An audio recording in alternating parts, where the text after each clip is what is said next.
Hello everyone and welcome. My name is Yashodhara Singh Jamwar and welcome to my lecture series. Guys, आज जो हम जिस topic के बारे में बात करने वाले, it is about a species which is Vaquita porpoise. और ये जो स्पीशी है it has been in news और आपके एग्जाम में भी जो स्पीशीज इन न्यूज है वो बहुत बारी जो है एज क्वेश्चंस पूछे जाते हैं in your exams. Now why is this in news? इसीलिए क्योंकि एक एक्सटिंक्शन अलर्ट जो है वो इस मरीन स्पीशी के लिए जो है वो आया है. और अगर हम बात करें तो इन टोटल 9 से लेके 10 तक जो है वैक्विटा जो है वो एक्चुअली में अभी सरवाइव कर रही है और बाकी के जितने भी हैं वो सबके सब खत्म हो चुके हैं. So the only surviving number is 9 और 10, राइट.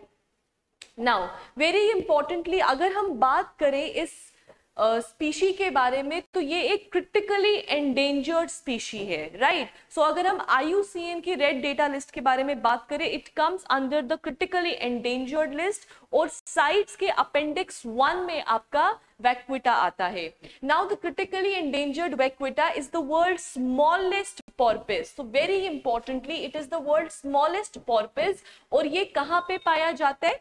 ये पाया जाता है in the warm shallow water. तो याद रखिएगा it is found in the warm shallow water of Gulf of California. कहाँ पे?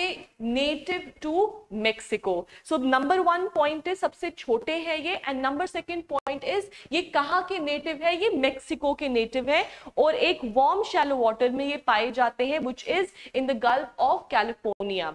नाउ ये जो आपके वैक्विटा पोर्पोइस है ये बेसिकली शिकार हो जाते हैं. शिकार किस चीज के होते हैं? क्योंकि एक लार्ज फिश है जिसको हम टोटाबा कहते हैं.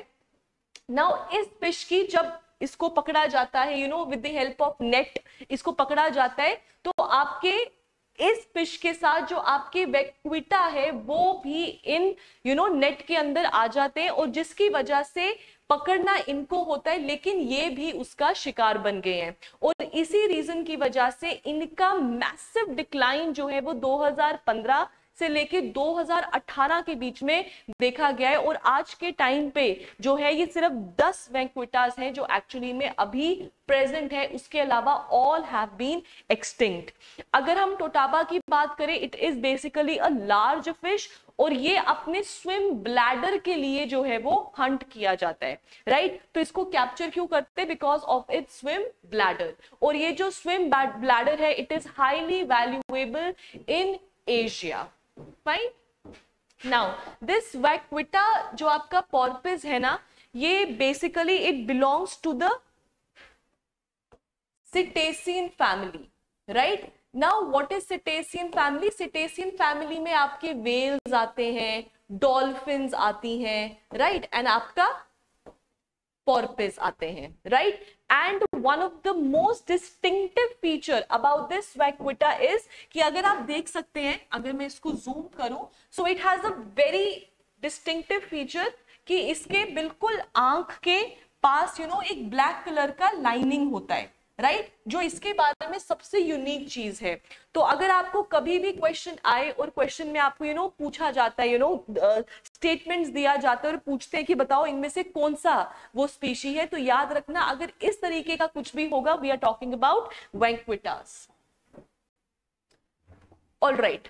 नाउ दिस इज हाउ जो आपके वैक्विटास हैं वो आपके फिशिंग नेट्स के बीच में आ जाते हैं जो शिकार था टोटोबा के लिए और इसमें आपके वैक्विटास भी फंस जाते हैं. Now another very important point is the International Whaling Commission जिसका headquarters is in England.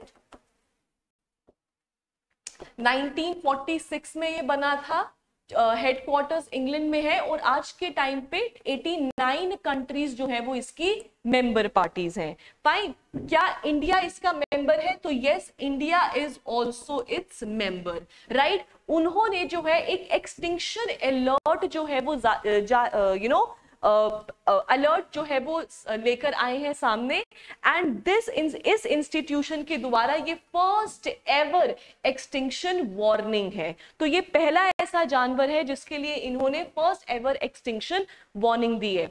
Now vaquita porpoise, like I said, they are the smallest ones. तो याद रखना इनको लिटिल काउ भी कहा जाता है, so they are also called as little cows, right. जो आपके सी काउज है वो डिफरेंट है, this is little cow, so don't get confuse between sea cows and little cows. Sea cows are dugongs, right, and these are little cows. Fine.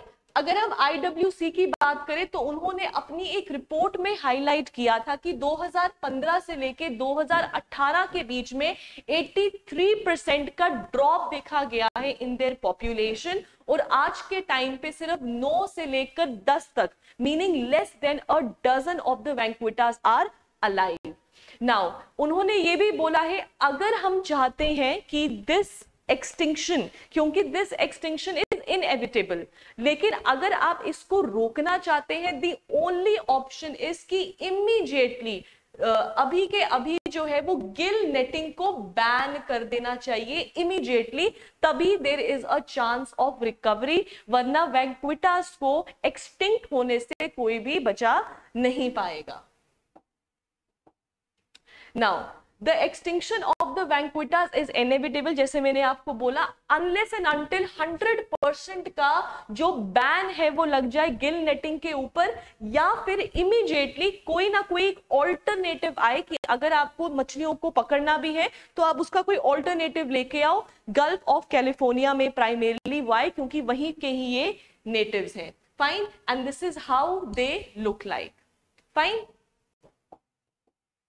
Now, like I said, कि what is one of the most distinctive features about the vancquitas, that they have a dark ring. इनकी आंखों के पास एक dark ring होता है, which is one of the most distinctive features about the vancquitas. So thank you so much guys. I hope that this lecture was helpful to you. Species in news के ऊपर, that is biodiversity के ऊपर बहुत से questions जो है पूछे जाते हैं, और हर बारी हमेशा अगर आप ट्रेंड भी देखेंगे, अगर आपने PYQs भी देखा है, तो हर साल कोई ना कोई क्वेश्चन होता है जो आपको सिर्फ पहचानना है कि वो किस जानवर के बारे में बात कर रहे हैं। So I hope that this lecture was helpful to you, and thank you so much, and do not forget to like, share and subscribe. Thank you.